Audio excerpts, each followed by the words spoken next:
welcome back to Topics in Psychology. I'm Dr. Sharon Eve, psychotherapist, author, and educator, and today I want to talk about gaslighting.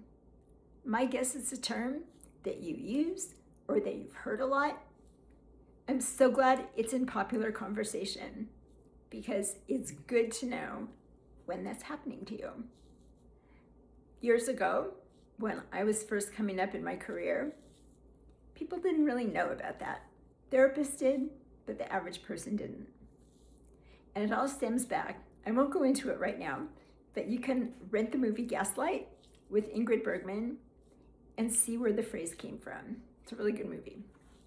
So what gaslighting is, it's a way to manipulate you so someone can control you.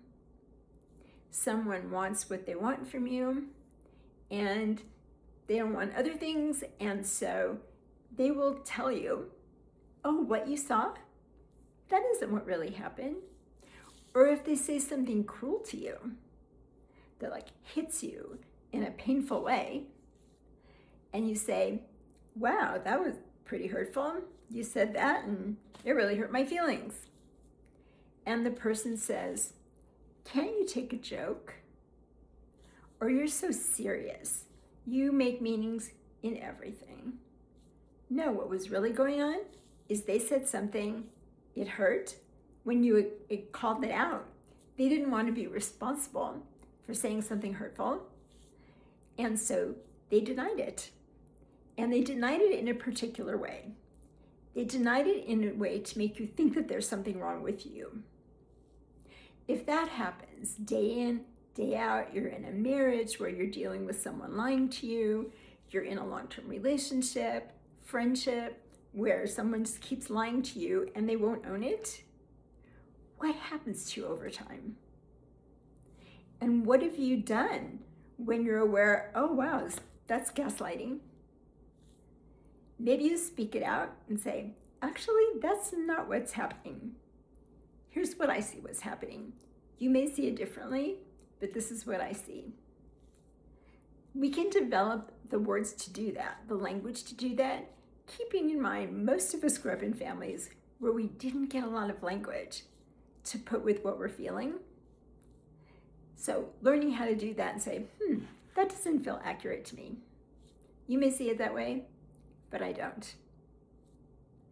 People don't always have to agree, especially when someone is invested in if they don't want to agree with you, because if they did, they would be held responsible for the damage they're creating, for the cruelty they're creating, at the very least, for lying to you and then wanting you to not trust your own judgment. So let's look at another example of that. One of the most heartbreaking cases I work with are people who are involved with somebody with addiction. It can be different addictions, but one of the common things we see in addiction is lying. Because somebody wants to have access to what they're addicted to, and they don't want anybody to interfere with them being able to participate in their addiction or have access to their addiction. When you say to them, oh, you came back really late and you really reeked of alcohol. Did you go to the bar? Did you stay there for hours drinking with your friends? Did you go to the racetrack and spend money on betting? Because I'm noticing that you're not bringing much money home. There's the bank account is getting drawn down, and people are calling us to collect debts. So the addict will say, no, it's not that bad. They may say, well, first of all, no, you're not perceiving it correctly. Or they might rationalize, justify, minimize, which are all versions of gaslighting. Oh, you know what? I've been doing it once in a while, but it's not that big a deal. Or, oh, we all went out for work after work and had a drink. It's no big deal. There's no money in the bank account.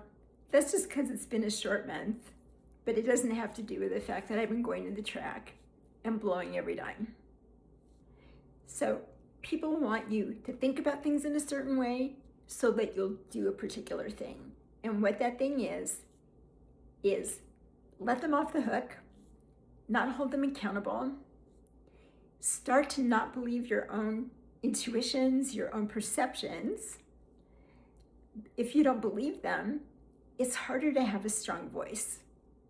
And it's important that both people in a relationship have a voice and they listen to each other and they don't try to undermine the other person to avoid responsibility. So that's what gaslighting is. I know you probably have lots of examples.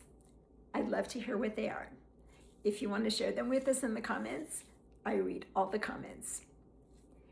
I talk a little more in some other videos about what happens when we get disconnected from our own inner knowing. So check those out. If there are certain topics you'd like me to cover, post those also in the comments. Thank you so much for coming. I'll see you soon.